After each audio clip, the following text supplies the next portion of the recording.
In the quiet town of Willow Creek, a family legacy hangs by a thread.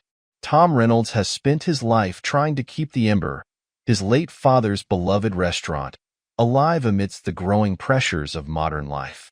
But when a powerful development company targets his town, Tom is thrust into a battle that threatens not only the Ember but the very soul of Willow Creek. Can a small-town restaurant stand against the might of a corporate giant? Will the community rally to save what they hold dear, or will the lure of progress tear them apart? And who is the enigmatic stranger offering to help, an ally or a threat in disguise? Dive into the last Ember and discover the answers for yourself. But be prepared for a journey where the outcome is never as clear as it seems. Chapter 1. A Town on the Brink. The small town of Willow Creek had once been the beating heart of the region, a bustling center where farmers, craftsmen, and travelers would converge. But those days were long gone. Now, as Tom Reynolds stood in front of his family's restaurant, the Ember, he could only feel the weight of the town's decay pressing down on him. The sign, once a bright beacon, flickered weakly in the twilight, as if it too were tired of fighting the inevitable. The streets were nearly empty, the few people who passed by moving quickly to escape the cold evening air. Inside, the restaurant was a shadow of its former self. Only a handful of tables were occupied, and the once vibrant chatter of diners had been replaced by the quiet hum of background music and the occasional clatter of dishes from the kitchen. Tom, in his late 30s but feeling much older, stared out the front window, his reflection a ghostly image against the darkening sky. His father had built the Ember from the ground up, turning it into the town's most beloved eatery. But that was years ago, before the factory closed, before the new highway rerouted traffic away from Willow Creek, before people started leaving in search of better opportunities. Tom had inherited the restaurant when his father passed away, and he had fought tooth and nail to keep it running. But every day was a struggle. Bills piled up, customers dwindled, and the future looked increasingly bleak. He had tried everything: new menus, discounts, even a failed attempt at modernizing the decor, but nothing seemed to bring back the life the Ember once had. As the clock neared 8 p.m., Tom sighed, knowing it was almost time to close up for the night. The remaining diners finished their meals, and one by one, they left, leaving Tom alone in the dining room. He busied himself with cleaning up, his thoughts heavy with worry. How much longer could he keep this up? How much longer before he would have to face the reality that the Ember's fire was dying? The bell above the door chimed softly, pulling Tom from his thoughts. He looked up to see a man entering the restaurant, his figure wrapped in a worn coat, a scarf hiding most of his face. The man moved with a kind of cautious hesitation, as if unsure whether he was truly welcome. "Evening," Tom called out, forcing a smile. "We're about to close, but I can still get you something if you'd like." The man nodded, his eyes, dark and observant, peeking out from beneath the brim of his hat. "I'd appreciate that," he said, his voice rough, yet polite. "Just something simple, if you don't mind." Tom gestured to a nearby booth. "Take a seat. I'll bring you something warm." As the man settled into the booth, Tom headed into the kitchen, his mind racing. Who was this stranger, wandering into the Ember so late in the evening? The town didn't see many visitors these days, and those who did pass through were usually just passing by, not stopping for a meal in a dying town. Tom prepared a bowl of the house stew, one of the few dishes that still remained on the menu from his father's time. It was a simple, hearty meal, made from tender beef, potatoes, and vegetables simmered in a rich broth. As he worked, he couldn't shake the feeling that something about this man was different, though he couldn't quite place why. When the stew was ready, Tom carried it out to the dining room, placing it gently in front of the man. "Here you go," he said. "Hope it's to your liking." The man offered a small smile, his eyes softening as he looked up at Tom. "Thank you," he said, his voice sincere. He took a cautious sip of the broth, closing his eyes as the warmth spread through him. This is good. Reminds me of home." Tom watched as the man ate, noticing how he savored each bite, as if he hadn't had a decent meal in days. The restaurant was quiet, the only sounds the gentle clink of the spoon against the bowl and the soft rustle of the man's coat as he shifted in his seat. After a few moments of silence, Tom couldn't resist asking, "So, what brings you to Willow Creek? We don't get many visitors around here anymore." The man paused, his spoon hovering over the bowl. He seemed to weigh his words carefully before answering. "Just passing through," he said, his tone guarded. "Looking for a place to settle for a bit." Tom nodded, though he could sense there was more to the story. "Well, if you need a good meal or a place to warm up, you're welcome here anytime." The man's gaze met Tom's, and for a moment, there was an unspoken understanding between them, two men, both searching for something, both trying to keep a spark alive in a world that seemed determined to snuff it out. "Thank you," the man said again, his voice quieter now, almost reflective. "I might just take you up on that." As Tom returned to the kitchen to tidy up, he couldn't shake the feeling that this encounter was more than just a chance meeting. There was something about the man's presence that seemed to bring a faint glimmer of hope, a reminder that maybe, just maybe, the ember's flame hadn't gone out just yet. As Tom stood behind the counter, watching the snowflakes dance outside, he couldn't help but wonder, how much longer could he keep this up? Could the ember's fire really be rekindled, or was it destined to flicker out? What would you do in Tom's shoes? Would you fight to keep the family legacy alive, or would you consider starting anew? I'd love to hear your thoughts in the comments below. If you're intrigued by Tom's journey, make sure to hit that like button and subscribe to stay tuned for what happens next. Chapter 2. The Stranger's Offer. The next morning, Tom arrived at the restaurant early, the crisp morning air biting at his cheeks as he unlocked the front door. The sun had barely risen, casting long shadows across the empty street. The town was quiet, the kind of quiet that came from resignation rather than peace. But today, there was a sense of anticipation in the air, as if something was about to change. Tom busied himself with the morning prep, the routine motions offering a small comfort in the midst of his growing unease. He couldn't stop thinking about the man from the night before. There was a mystery about him that gnawed at Tom's thoughts, a sense that this stranger carried more with him than just a worn-out coat and a desire for a hot meal. As the morning wore on, the bell above the door chimed again, and Tom looked up to see the same man entering, this time with a small smile playing at the corners of his lips. "Back again so soon?" Tom asked, a hint of humor in his voice. The man nodded, his expression more relaxed than it had been the previous night. "I couldn't resist," he said, his voice smoother, more at ease. "That stew was exactly what I needed." Tom smiled, a genuine warmth in his eyes. "Glad to hear it. Can I get you something else today? Maybe a coffee to start?" "That sounds perfect," the man replied, taking a seat at the counter this time. He seemed more comfortable now, as if the warmth of the restaurant had begun to thaw whatever guardedness he carried. As Tom poured the coffee, he decided to take a more direct approach.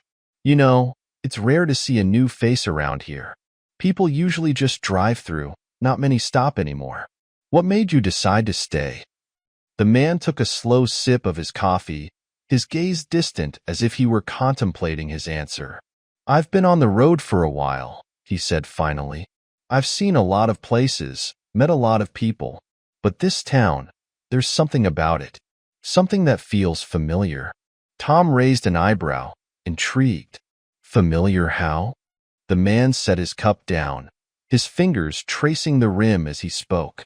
"It reminds me of where I grew up, a place that's seen better days, but still has something special, something worth saving." Tom felt a pang of recognition. He knew that feeling all too well, the desperate hope that something good could still come from a place that seemed to have been forgotten by time. "What's your name?" Tom asked suddenly, realizing that they hadn't exchanged names. The man hesitated for a moment, then smiled faintly. "Jack," he said. "Jack Mason." "Tom Reynolds," Tom replied, extending his hand. Jack shook it firmly, and for the first time, Tom noticed the roughness of his hands, the calluses that spoke of years of hard work. "Nice to meet you, Tom," Jack said, his tone sincere. For a moment, they sat in companionable silence, the quiet hum of the restaurant filling the space between them. Finally, Jack spoke again, his voice thoughtful. "You know, Tom, I think there's something here worth fighting for. This place, the Ember, it's special. And I think you know that too." Tom looked at Jack, surprised by the sudden shift in the conversation. "What do you mean?" Jack leaned in slightly, his expression serious. "I used to work in the food industry. High-end restaurants, places where people would pay ridiculous amounts of money for a meal. But it never felt right. It was all about the show, the presentation, not the food itself, not the experience." He paused, letting his words sink in before continuing. "But here, you've got something real, something that people need now more than ever. And I think I can help you bring it back to life." Tom stared at Jack, trying to process what he was hearing. "You want to help me? Why?" Jack shrugged, a small smile playing at his lips. "Maybe because I see a bit of myself in you. Or maybe because I'm tired of running. I want to do something that matters, something that's real." Tom felt a flicker of hope, a tiny ember that had been smoldering in the back of his mind for so long it had almost gone out. Could Jack really help? Was it possible to save the ember, to bring it back to its former glory? "What would you do?" Tom asked, his voice barely above a whisper. Jack's eyes gleamed with a mix of determination and excitement. "We start with the food. We bring back the dishes that people loved, but with a twist. We make it about the experience, about community. And we let people know that there's still a place where they can come and feel like they're part of something." Tom considered Jack's words, his mind racing with possibilities. It was a long shot, but what did he have to lose? The Ember was on its last legs, and if there was even a chance that Jack could help turn things around, he had to take it. "All right," Tom said finally, a spark of determination in his eyes. "Let's do it." Jack smiled, a genuine warmth in his expression. "You won't regret it, Tom. I promise." As they shook hands, Tom felt a surge of energy, a feeling he hadn't experienced in years. Maybe, just maybe, the ember's flame hadn't gone out just yet. Chapter 3. Rekindling the Flame. The transformation began slowly at first. Jack started spending more time in the kitchen, working alongside Tom to bring new life to the old recipes. He had a natural talent, an instinct for flavor combinations that made even the simplest dishes sing. Together, they experimented, blending the traditional with the contemporary, creating meals that were both comforting and exciting. Word began to spread. At first, it was just a trickle. Locals who had long since given up on the Ember started coming back, drawn by the rumors of something new, something different. The restaurant began to fill up, not just with regulars, but with new faces, people curious to see if the stories were true. Tom couldn't believe it. After years of struggle, of watching his father's legacy fade into obscurity, the Ember was coming back to life. The dining room buzzed with energy, the kitchen hummed with activity, and for the first time in a long time, Tom felt like the restaurant had a future. But as the days turned into weeks, Tom began to notice something else. Jack was becoming more than just a partner in the kitchen. He was becoming a friend, a confidant, someone Tom could rely on.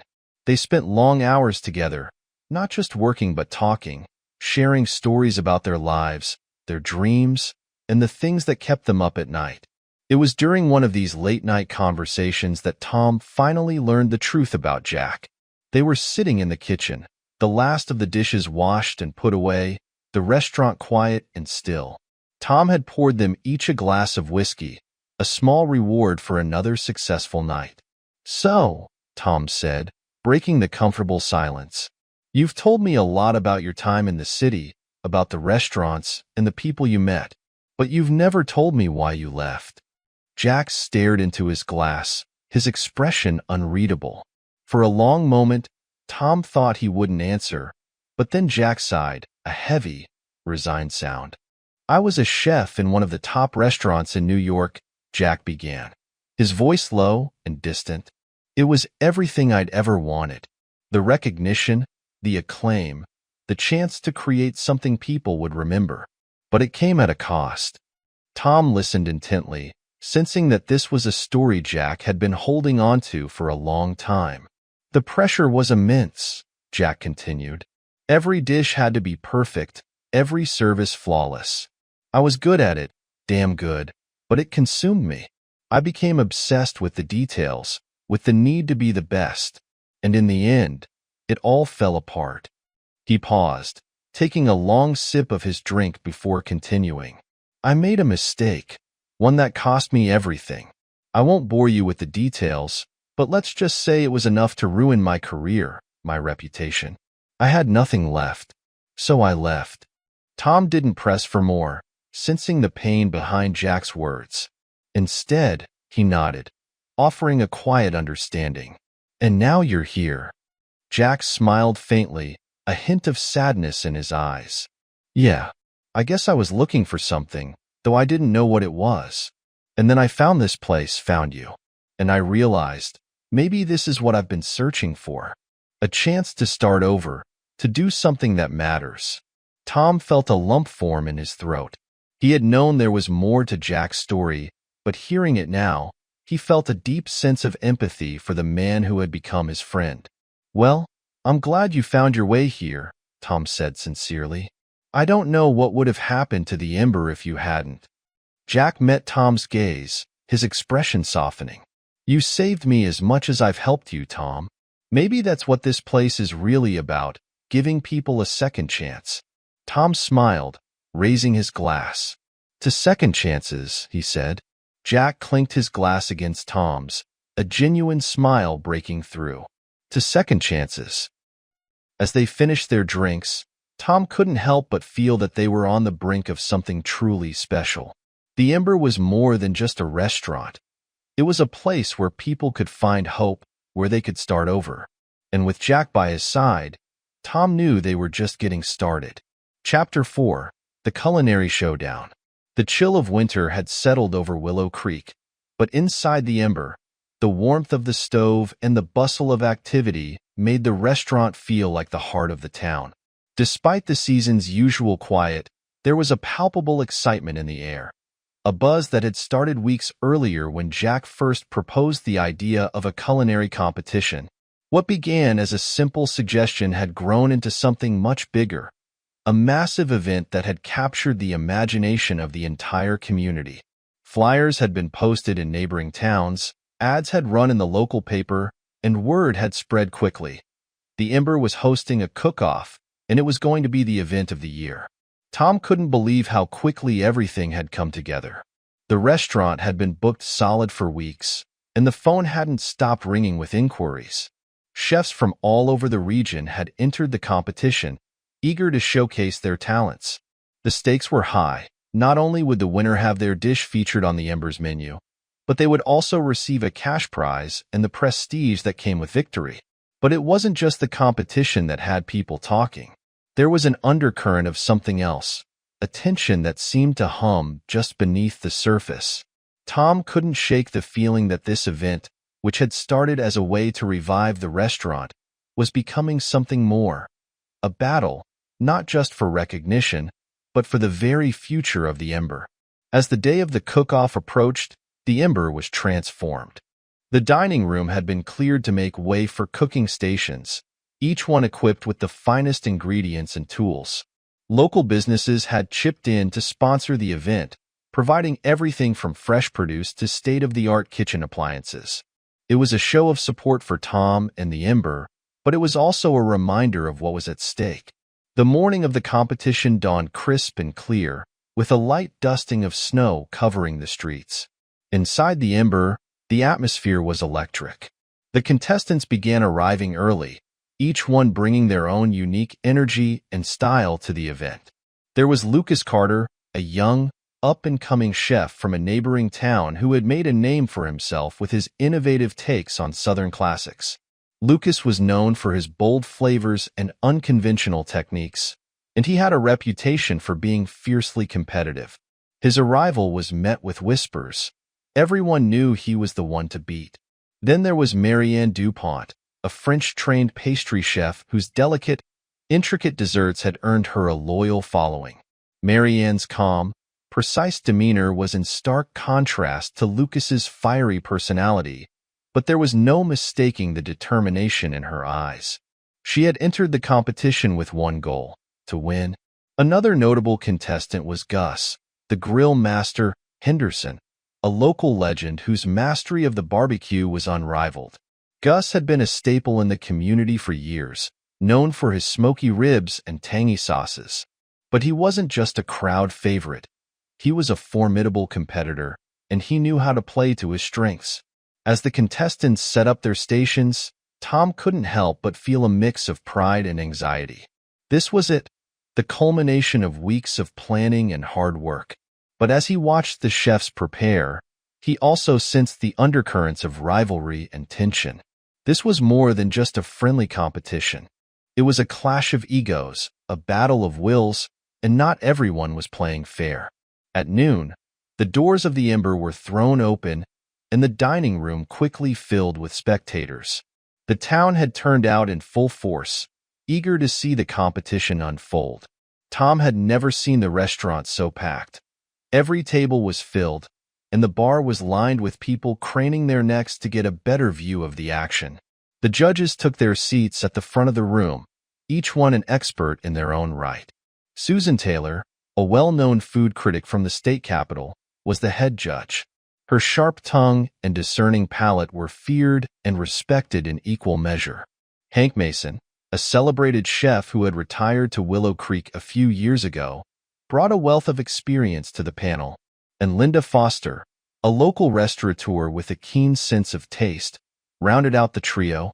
Tom and Jack stood off to the side, watching as the contestants prepared their first dishes. The rules were simple. Each chef would present 3 dishes: an appetizer, a main course, and a dessert.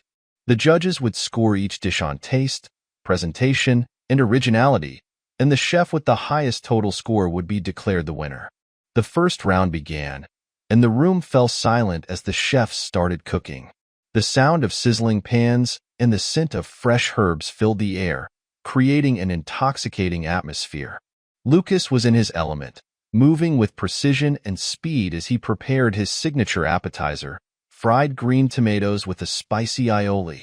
Marianne, meanwhile, worked methodically on a delicate crab and avocado salad, her hands moving with the grace of a seasoned artist.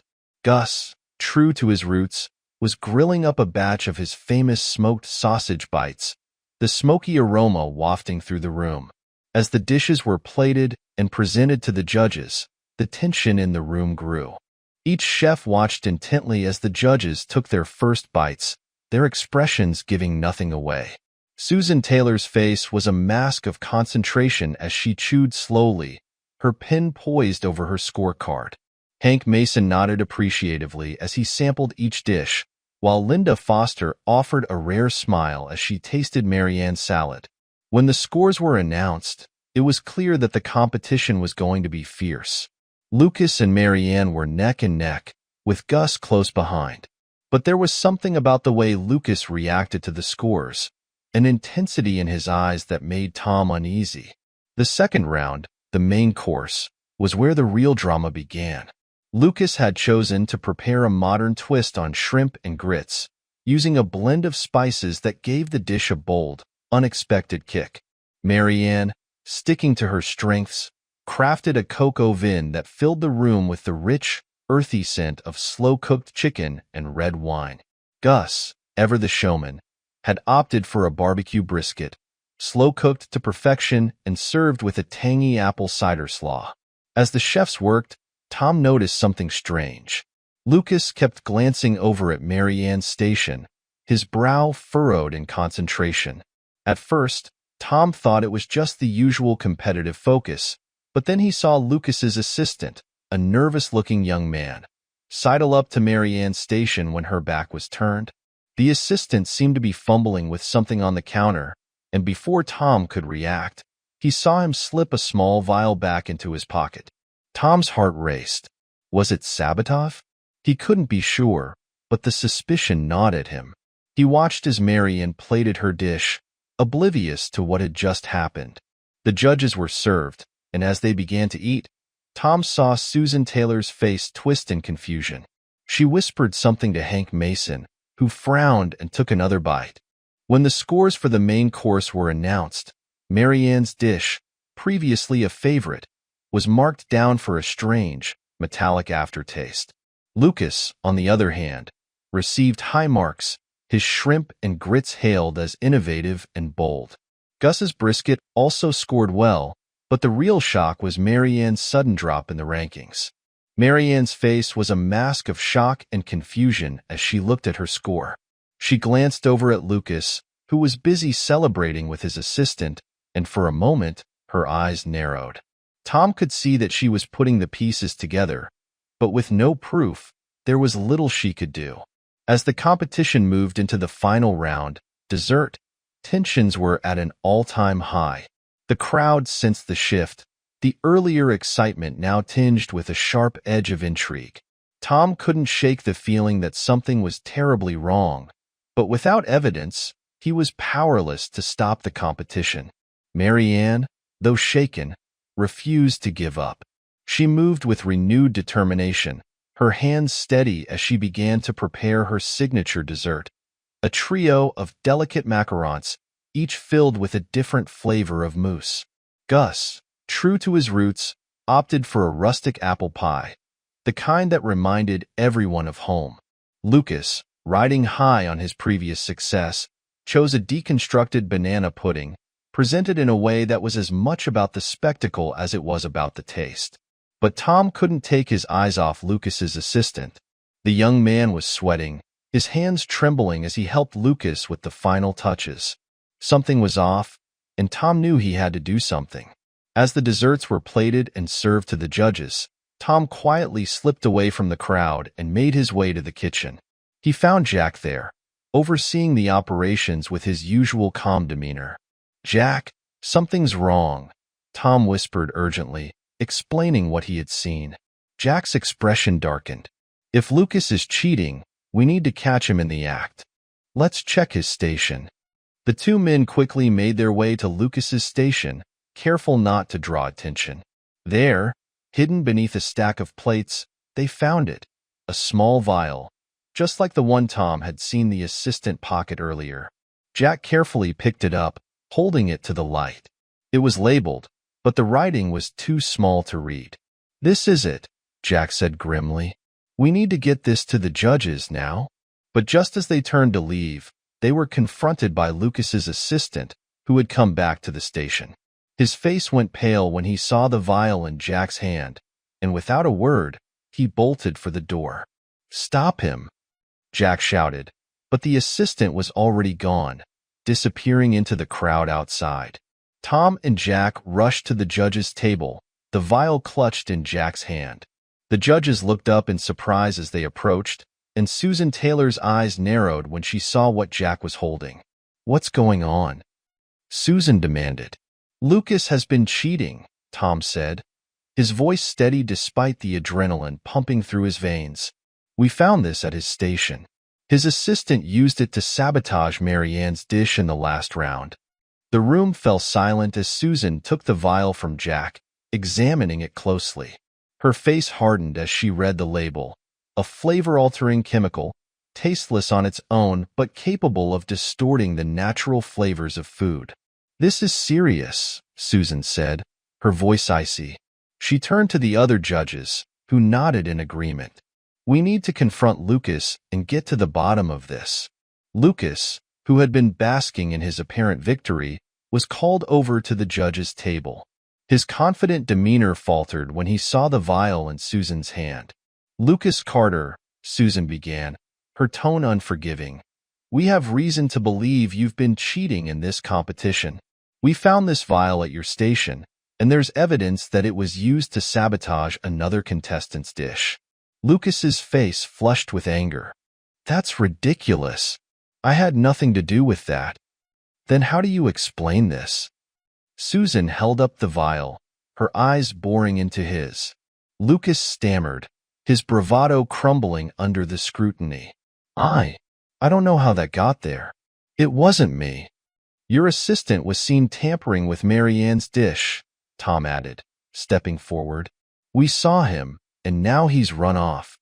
The judges conferred quietly, their expressions grim. Finally, Hank Mason spoke, his voice firm. Lucas, we can't ignore this evidence. You're disqualified from the competition. The room erupted in shocked murmurs as Lucas sputtered in protest, but the decision was final. He was escorted out of the restaurant, his dreams of victory shattered. With Lucas disqualified, the final decision rested on the remaining desserts. The judges tasted each one carefully, their expressions serious as they deliberated. When the final scores were tallied, it was Gus who emerged victorious, his classic apple pie winning by a narrow margin. The crowd erupted in cheers as Gus was declared the winner, his humble, heartfelt approach to cooking triumphing over the deceit and ambition of his rivals. Mary Ann, who had come in a close second, received a special commendation for her resilience and skill, her macarons praised as a highlight of the competition. As the crowd began to disperse, Tom and Jack found a moment of quiet in the kitchen. The tension of the day had finally eased, replaced by a sense of relief and satisfaction. That was intense, Tom said, leaning against the counter with a tired smile. Jack nodded, a glint of amusement in his eyes. You can say that again. But we did it, Tom. We pulled it off. Tom glanced around the restaurant, now empty except for a few lingering guests. The Ember had not only survived the competition, but it had also emerged stronger, its reputation bolstered by the success of the event. We couldn't have done it without you, Jack, Tom said sincerely. Thank you for everything. Jack smiled, a genuine warmth in his expression. It was a team effort, Tom, and I'm proud to be a part of it. As they locked up for the night, the snow began to fall outside, blanketing Willow Creek in a peaceful silence. The Ember's flame burned bright, a beacon of hope and resilience in a town that had seen its share of hard times. And as Tom stood at the door, watching the snowflakes drift down, he knew that the future of the Ember was secure, not just because of the success of the competition, but because of the community that had rallied around it and the friendships that had been forged in the heat of the kitchen. The culinary showdown had brought out the best and the worst in people, but in the end, it was honesty, skill, and determination that had won the day. And as Tom and Jack walked out into the night, the cold air bracing but invigorating, they knew that the Ember's story was far from over. Chapter 5. The Legal Showdown. The cook-off had been a victory for the Ember, but the aftermath was a stark reminder that the battle to save the restaurant and the town was far from over. The true fight, as Tom soon discovered, wasn't just about cooking or community spirit. It was about standing up to the powerful forces that sought to reshape Willow Creek for their own gain. This was a fight that would be won or lost not in the kitchen, but in the courtroom. It all began with the letter. Tom had thought the matter was settled when he tore up Franklin's final offer, but he was wrong. Just days later, a thick envelope arrived at the Ember, delivered by a courier who left without a word.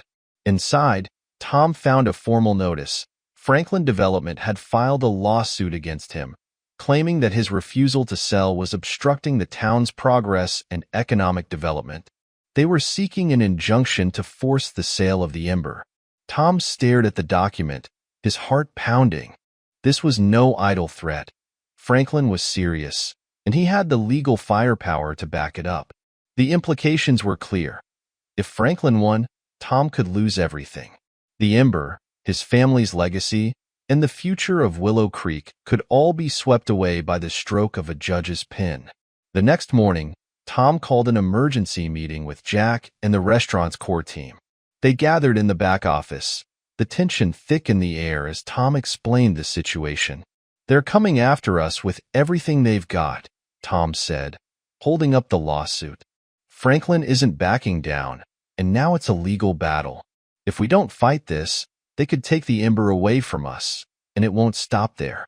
They want the whole town. Jack leaned back in his chair, his expression grim. We knew this was a possibility, but we're not going to let them win. We need to find a good lawyer, someone who knows how to deal with these big corporations. Tom nodded, but his mind was racing. Hiring a lawyer, fighting a lawsuit. This was a whole new level of pressure. The cost alone was daunting, and Franklin had the resources to drag this out indefinitely. But Tom knew they had no choice. They had to fight, and they had to win. "I've got a friend who might be able to help," Jack said after a moment. "He's a lawyer, used to work in corporate law before he moved out here. He's tough, and he knows how these companies operate." "Get in touch with him," Tom said. "We need to move fast." The next day, Tom and Jack met with Mark Harrison, the lawyer Jack had mentioned.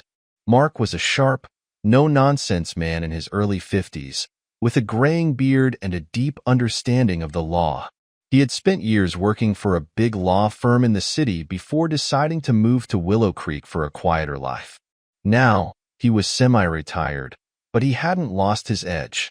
After reading through the lawsuit, Mark looked up at Tom and Jack, his expression serious. "This is a classic strong-arm tactic. Franklin Development is trying to push you into a corner, hoping you'll fold under the pressure. But they're not expecting you to fight back. Can we win?" Tom asked, his voice tense. Mark nodded slowly. "It won't be easy, but yes, we can win. The key is to show that the Ember and the town have intrinsic value that goes beyond just the economic development Franklin is proposing. We need to demonstrate that what they're planning would harm the community more than it would help." "How do we do that?" Jack asked. "We build a case," Mark said, leaning forward. "We gather evidence, testimonies from the community, historical significance, anything that shows the Ember is an essential part of Willow Creek's identity. We need to prove that this isn't just about money, but about preserving something irreplaceable." Tom felt a glimmer of hope. "We can do that. The town is behind us. They won't let Franklin just take everything away." "Good," Mark said, smiling for the first time. "Then we start by getting the town on our side, officially. We'll need to organize, get people involved, and make this a public fight. Franklin wants to play dirty? We'll make sure the whole town knows what they're up to." The first step was to call a town hall meeting, inviting everyone in Willow Creek to come and hear what was at stake. Flyers were posted all over town, and word spread quickly. This was a fight for the future of Willow Creek, and no one wanted to miss it. The meeting was held in the Old Town Hall, a historic building that had seen its share of important gatherings over the years. By the time Tom, Jack, and Mark arrived, the place was packed. Every seat was taken, and people were standing along the walls, eager to hear what was happening. Tom took a deep breath as he stepped up to the podium. He had never spoken in front of such a large crowd before, but the sight of so many familiar faces gave him strength. These were his friends, his neighbors, people who had supported the Ember through thick and thin. He knew they would stand with him now. "Thank you all for coming," Tom began, his voice steady. "I know many of you have heard rumors about what's been going on, so I wanted to take this opportunity to set the record straight. Franklin Development has filed a lawsuit against the Ember. They're trying to force us to sell, and if they succeed, it won't just be the restaurant that's affected. It will be the entire town." A murmur of concern rippled through the crowd, but Tom continued. "This isn't just about money. Franklin wants to tear down what we've built here, to replace it with something that has no connection to our history, our community, or our values. They see Willow Creek as just another piece of land to be exploited, but we know better. This town is more than just a place on a map, it's our home, and we're not going to let them take that away." There was a round of applause, and Tom felt a surge of confidence. "We've hired a lawyer, Mark Harrison, who's going to help us fight this in court. But we need your help, too. We need to show that Willow Creek is worth protecting, that the Ember and the other businesses here are vital to the town's future. We need your testimonies, your support, and your voices. Together, we can win this." Mark stepped forward, taking over as Tom stepped back. He laid out the legal strategy in simple terms, explaining how they would challenge Franklin's claims and build a case to protect the town. He spoke with the authority and clarity of someone who had been in the trenches before, and by the time he was done, the crowd was fired up. Questions were asked, concerns were raised, but the overall mood was one of determination. People offered to help in any way they could, volunteering to gather signatures, organize fundraisers, and spread the word. Willow Creek was ready to fight. The weeks that followed were a whirlwind of activity. Under Mark's guidance, Tom and Jack led the effort to gather evidence that would strengthen their case. They interviewed residents, collecting stories about what the Ember meant to them and how it had played a role in the town's history. They compiled a dossier of historical records, showing the significance of the restaurant and its role in shaping Willow Creek's identity. One of the most powerful testimonies came from Eleanor Mitchell, an elderly woman who had lived in Willow Creek all her life. Eleanor had been a close friend of Tom's father and had known the Ember since it first opened. "I remember when your father built that place," Eleanor told Tom during their interview, her voice tinged with nostalgia. "It wasn't just a restaurant. It was a gathering place, a home away from home for so many of us. We celebrated our birthdays there, held family reunions, even mourned our losses together. The Ember isn't just a business. It's a part of who we are." Eleanor's words struck a chord with Tom. He knew that the Ember was special, but hearing it from someone who had experienced its history firsthand made it all the more real. This was what they were fighting for. More than just a building or a piece of land, but a living part of the town's soul. Mark also helped them connect with a preservation society that specialized in protecting historic sites. The society agreed to send an expert to evaluate the Ember, and after a thorough inspection, they provided a detailed report supporting the restaurant's historical significance. "This is exactly what we need," Mark said as he reviewed the report. "It shows that the Ember isn't just any old building. It's a landmark. Franklin can't just bulldoze over that without a fight." Finally, the day came for the first court hearing. Tom, Jack, and Mark arrived early, dressed in their best suits, ready to face Franklin and his team of lawyers. The courtroom was small and intimate, but the stakes couldn't have been higher. Franklin was there, of course, flanked by his high-priced legal team. He gave Tom a thin smile as they entered, but it was clear he wasn't here to make friends. The hearing was tense, with both sides presenting their arguments. Franklin's lawyers tried to downplay the significance of the Ember, painting it as a small, outdated business that was holding back the town's progress. They argued that the development would bring jobs, infrastructure, and economic growth, and that Tom was standing in the way of all that. But Mark countered with the evidence they had gathered, arguing that Franklin's plan would destroy the very character of the town. He presented the testimonies, the historical records, and the preservation report, all showing that the Ember was more than just a restaurant. It was a symbol of the town's history and culture. As the hearing dragged on, it became clear that this was going to be a long, drawn-out battle. Franklin wasn't backing down, and neither were Tom and his team. The judge, recognizing the complexity of the case, scheduled additional hearings, and the legal fight stretched into weeks, then months. During this time, Franklin intensified his efforts to undermine the Ember and the town's resistance. He launched a PR campaign, flooding the local media with advertisements and articles promoting the benefits of the development. He also began targeting other businesses in Willow Creek, offering lucrative buyouts and making veiled threats to those who resisted.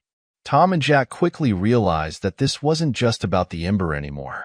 Franklin was waging a war on the entire town, trying to divide the community and weaken their resolve. But the people of Willow Creek were stronger than Franklin had anticipated. Rather than giving in to his pressure, they banded together even more tightly. Local businesses formed a coalition, pledging to stand together against Franklin's attempts to buy them out. Residents organized protests, held rallies, and flooded the town council with petitions demanding that the development be stopped. One of the most powerful moments came during a town-wide march where hundreds of residents took to the streets carrying signs that read, "Willow Creek is not for sale," and "Save our town." The march ended at the Ember, where Tom gave an impassioned speech, thanking the community for their support and vowing to see the fight through to the end. The march received widespread media coverage, drawing attention from outside the town and putting pressure on Franklin. It was a turning point in the battle, showing that Willow Creek wasn't going to roll over without a fight. After months of legal wrangling, the case finally came to a head. The final hearing was scheduled, and both sides knew that this was it, the moment that would decide the future of Willow Creek. The courtroom was packed, with residents from Willow Creek filling the benches to show their support for Tom and the Ember. Franklin sat at the front, his expression unreadable as his lawyers made their final arguments. They presented their case with the polished precision of seasoned professionals, but there was a hollowness to their words. They spoke of economic growth and progress, but there was no heart behind it, no understanding of what Willow Creek truly was. Then it was Mark's turn. He stood, his presence commanding, and began to speak. But instead of launching into a legal argument, he did something unexpected. He told a story. He spoke of the town's history, of the people who had built it, and of the role that the Ember had played in their lives. He read aloud from the testimonies, bringing the voices of the town into the courtroom, and he showed the judge the photographs of family gatherings, celebrations, and quiet moments shared within the walls of the restaurant. Mark's voice was steady, but filled with emotion. He wasn't just arguing a case. He was telling the story of a community, of a place that mattered. When he finished, the courtroom was silent. Even Franklin's lawyers seemed momentarily at a loss for words. The judge, who had listened intently throughout, nodded and called for a brief recess before making her decision. The wait felt like an eternity, but when the judge finally returned, her decision was clear. The injunction was denied, and Franklin's lawsuit was dismissed. The Ember and the town of Willow Creek would remain untouched. The courtroom erupted in cheers, and Tom felt a wave of relief and triumph wash over him. They had done it. They had won. Outside the courthouse, the residents of Willow Creek gathered to celebrate. There were tears, laughter, and hugs as people congratulated Tom, Jack, and Mark on their victory. It was a hard-fought battle, but it was worth every moment. As the sun set over Willow Creek, Tom stood in front of the Ember, looking out at the town he had fought so hard to protect. The future was still uncertain, but for the first time in a long time, he felt hopeful. The legal battle had brought the town together, showing them what they were capable of when they stood united. And as the lights of the Ember glowed warmly in the evening dusk, Tom knew that the fight had made them stronger, more resilient, and ready for whatever challenges lay ahead. Willow Creek had proven that it wasn't just a place. It was a community, a family. And as long as they stood together, there was nothing they couldn't overcome. Chapter 6. The Ripple Effect.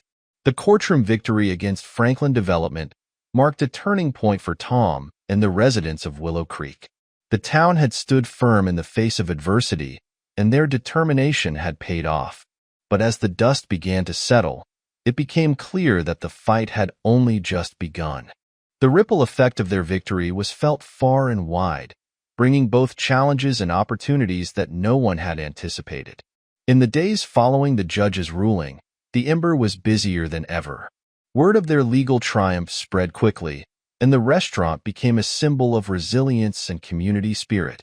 Customers came not just for the food, but to be part of the story, a story that had inspired people far beyond the borders of Willow Creek. Tom found himself at the center of it all, fielding calls from journalists, bloggers, and even a few TV producers who wanted to feature the Ember on their shows. It was overwhelming, but it also filled him with a renewed sense of purpose. The Ember was no longer just a family business. It was a beacon of hope for small towns everywhere, a reminder that the little guy could still stand up to powerful forces and win. Jack, ever the steady presence, helped Tom navigate the newfound attention. They expanded the menu, introduced special events, and even started offering cooking classes that highlighted the traditional recipes that had made the Ember famous. The restaurant thrived, and for the first time in a long time, Tom felt like the future was bright. But with success came new challenges. The victory had drawn attention not just from supporters, but from others who saw an opportunity to capitalize on the Ember's newfound fame. Offers came in from investors, franchise companies, and developers who wanted to buy into the success story. They promised expansion, growth, and profits, but Tom knew that it would come at a cost. "We didn't fight this hard just to sell out now," Tom said to Jack one evening as they reviewed the latest round of offers. "The Ember is special because it's ours, because it's part of this town. I'm not going to let that change." Jack nodded in agreement. "You're right. We need to stay true to what makes this place unique. But that doesn't mean we can't grow. We just have to do it on our terms." Tom knew Jack was right. They needed to find a way to balance growth with their core values, to ensure that the Ember could continue to thrive without losing its soul. As Tom and Jack wrestled with how to move forward, an unexpected offer came from an old friend of Tom's father, Harold "Hal" Mitchell. Hal had been a close confidant of Tom's father and had always been a supporter of the Ember, even after he moved away to the city to pursue a successful career in the food and hospitality industry. Hal reached out to Tom one day, suggesting they meet for lunch. Tom was curious but cautious. He hadn't seen Hal in years, but he remembered him as a man of integrity, someone who understood the importance of community and tradition. When they met at a small cafe in the neighboring town, Hal greeted Tom with a warm smile and a firm handshake. He was in his 60s now, with silver hair and a distinguished air, but his eyes still had the same twinkle that Tom remembered from his childhood. "It's good to see you, Tom," Hal said as they sat down. "I've been following what's been happening in Willow Creek, and I have to say, I'm impressed. Your father would be proud." "Thanks, Hal," Tom replied, feeling a swell of pride. "It's been a tough road, but we're getting there." "I can see that," Hal said, his tone thoughtful. "And that's why I wanted to talk to you.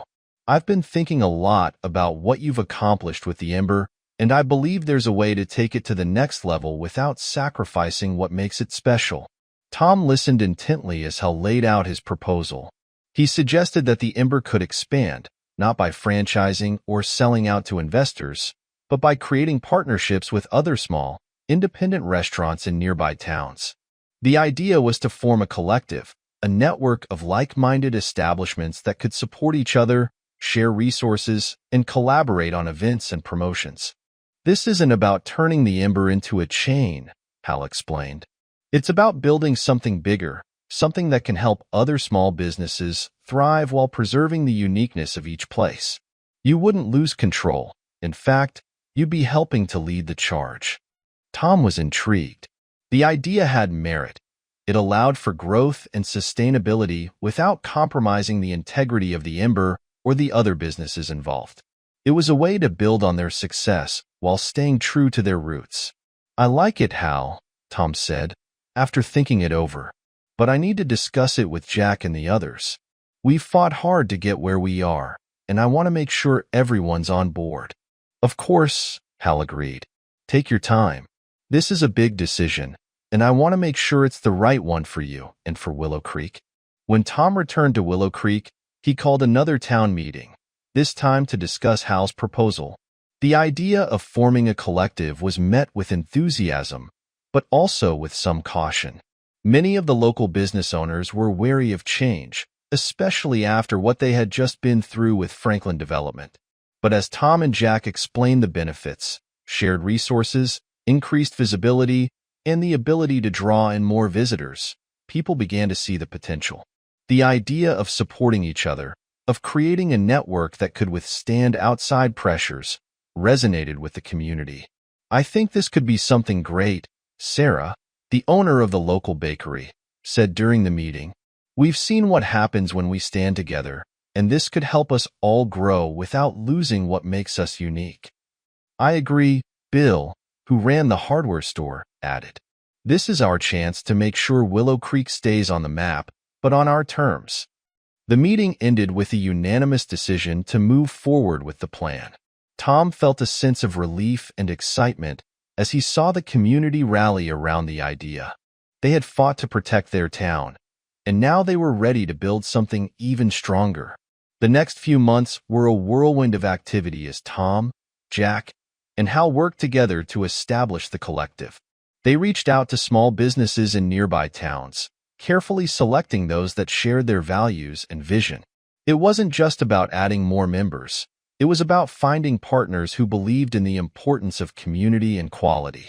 As the collective took shape, the Ember became the hub of the network. Tom and Jack hosted meetings, planned joint events, and worked on marketing strategies that highlighted the uniqueness of each member business while promoting the collective as a whole. One of the first major events they organized was a regional food festival, showcasing the best dishes from each participating restaurant. The festival drew visitors from across the state, filling Willow Creek with a vibrancy that hadn't been seen in years.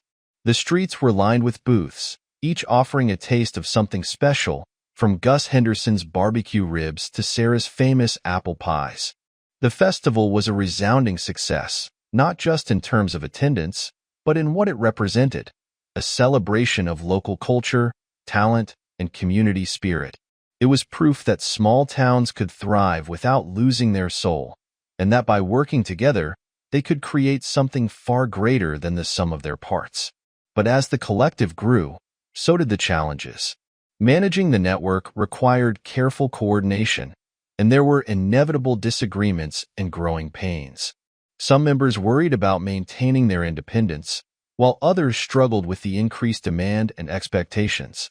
Tom and Jack worked tirelessly to address these concerns, holding regular meetings to ensure that everyone's voice was heard and that the collective remained true to its founding principles. They also sought out additional resources, bringing in experts to help with marketing, finance, and logistics.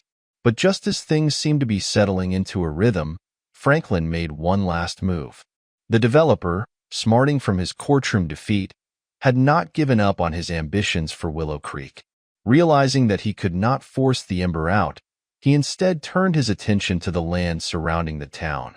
Franklin began buying up properties on the outskirts, quietly amassing a significant amount of land. His plan was to encircle the town, slowly squeezing it until the collective had no choice but to sell or relocate. When Tom learned of Franklin's latest scheme, he knew they were in for another fight. But this time, the stakes were even higher. Franklin wasn't just targeting the Ember. He was threatening the entire collective, the entire town. "We can't let him do this," Tom said during an emergency meeting with the collective's members. "He's trying to isolate us, to make it impossible for us to grow. If we don't act now, everything we've built could be lost." Hal, who had been monitoring the situation closely, proposed a bold solution. The collective would buy up the remaining land before Franklin could. By doing so, they could create a buffer zone around the town, protecting it from future development and preserving the rural character of the area. "It's a big investment," Hal acknowledged, "but it's an investment in our future. We need to show Franklin that we're not backing down and that we're here to stay." The proposal was met with a mix of excitement and concern. The collective had done well so far, but this would be their biggest challenge yet. It would require a significant amount of money, coordination, and, most importantly, trust. After much discussion, the members of the collective voted to move forward with Hal's plan. It was a leap of faith, but they knew it was the only way to protect what they had built. The next few weeks were a blur of activity as they raised funds, negotiated with landowners, and worked out the logistics of the purchase. The community rallied once again, with residents and businesses alike contributing what they could to the cause. The process was not without its hurdles. Franklin, realizing what was happening, tried to outbid the collective, offering landowners inflated prices to sway them. But the town's unity held firm, and in the end, the collective succeeded in securing the land.